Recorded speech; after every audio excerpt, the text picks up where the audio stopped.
ये हमने एक कॉटन की ड्रेस बनाई है जो भी बहुत ही सिंपल बनाई है, ऊपर सूट और नीचे प्लाजो। ये मैं मेज़रमेंट ले रही हूँ।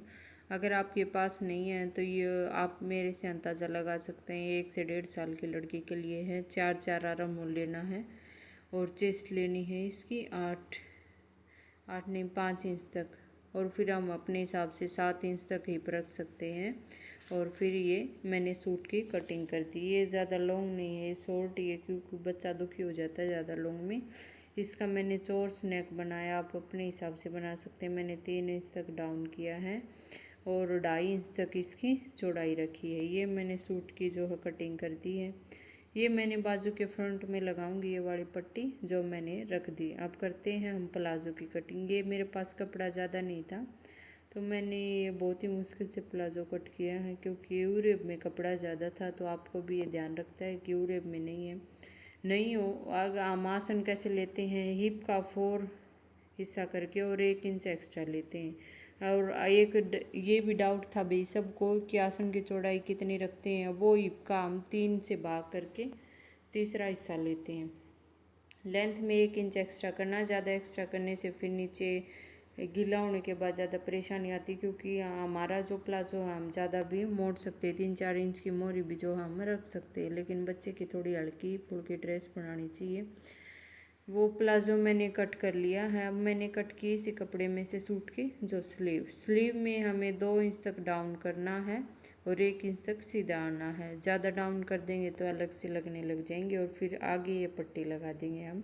अब आगे इसकी स्टिचिंग देखनी हो तो आप स्टिचिंग देख सकते हैं। जिसको सिलाई नहीं आती और सिलाई आती है वो तो कटिंग करने के बाद ही समझ आता है अभी कैसे स्टिचिंग हुई है। अब आप स्टिचिंग को एंजॉय कीजिए। सबसे पहले मैंने इसका नेक बनाया है जो कि कपड़े पे ही बनाया है, क्योंकि बुकरम का नेक बच्चे को चुभता है तो मैंने बुकरम का नेक नहीं बनाया। और इसके शोल्डर जॉइंट थे तो मैंने जॉइंट ही छोड़ दिए, क्योंकि बच्चे में फिटिंग की कोई दिक्कत आती ही नहीं है। ये थोड़ा लूज़ है तो जॉइंट अच्छा है, बच्चे के धागे वगैरह भी नहीं निकलेंगे। तो आप इसको जॉइंट भी कर सकते हो और अलग भी कर सकते हो। मैं आपको अब दिखाऊँ भी। ये मैंने जो है कॉटन की इसी की सलवार का जो है कपड़ा लगाया है नेक में भी।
अब आपने जो सूट की सिलाई है उसकी मैंने बाजू लगा दी है। आर्म होल आप देखना है एक बार, जो मेजरमेंट के हिसाब से हम बच्चों की ड्रेस कटिंग करते हैं उनकी फिटिंग ही अलग आती है और देखने में बहुत अच्छी लगती है। कई अपने हिसाब से कर देते तो उनमें अच्छी नहीं लगती। मैंने मेजरमेंट के हिसाब से बनाई है, तो इसका मैं आपको फाइनल लुक भी दिखाऊंगी। और आप ये ज़रूर बताना कि आपको समझ आ रही है या नहीं आ रही, आपको कटिंग अच्छी लग रही है, स्टिचिंग अच्छी। देखो मैं तो समझती हूँ कि स्टिचिंग ही अच्छी लगती है, क्योंकि सब कुछ समझने वाला स्टिचिंग में होता है। सिलाई तो कोई भी कर लेता है, और सबसे मेन बात होती है कटिंग की। कटिंग का हमें आइडिया तो हम अच्छे से स्टिच भी कर सकते हैं, उसमें स्टिच करने में कोई दिक्कत नहीं है। इसलिए मैं ज़्यादा नहीं बता रही, आप देखने से ही समझ जाओगे। यहाँ नीचे कट लगा लेना है एक बार। हमें कुर्ती कटिंग करते टाइम मैंने भी लगाया था, मैंने बताया नहीं बताया वो याद नहीं है। हिप पे और जो नीचे से हमारी एक्स्ट्रा होती है जो तुरपाई करने का, उस पर, क्योंकि इसमें ना कुर्ती फिर आड़ी नहीं होती, दोनों तरफ हम कट लगा लेंगे तो कुर्ती बिल्कुल ही परफेक्ट और सही रहेगी। ये बच्चों की ड्रेस तो हम जिसको सिलाई नहीं आती वो भी स्टिच कर सकता है बड़े ही आसानी से, इसमें ऐसा कुछ नहीं होता। यहाँ मैं चली गई थी, मेरा बेटा मुझे बुलाने आ गया था, मम्मा चलो मम्मा चलो। तो अब मैंने ये सूट बिल्कुल स्टिच कर दिया। अब मैं इसकी तुरपाई वाली जो साइड, बच्चों को तुरपाई नहीं करते हैं हम, क्योंकि तुरपाई जल्दी ही खुल जाती है, तो हम अच्छे से सिलाई लगाएंगे बिल्कुल सफाई से।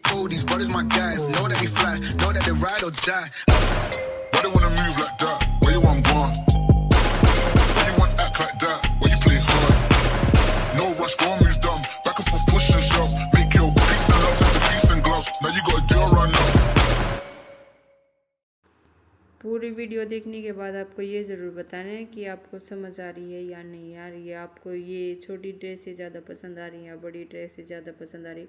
एक मैं करवा चौथ वाली भी ड्रेस बनाऊंगी, 2 से 3 ड्रेस। उसके लिए आपको चैनल को सब्सक्राइब करना होगा, उसके बाद ही आपको नोटिफिकेशन मिलेगी और आपको पता चलेगा। मैं तो एक 2 मिनट्स जो वेयर साड़ी होती है वो बनाऊंगी। उसके लिए आपको हुक और जो आई लगाते हैं हम परमानेंट बनाने के लिए, तो वो देखनी हो तो चैनल को सब्सक्राइब करें।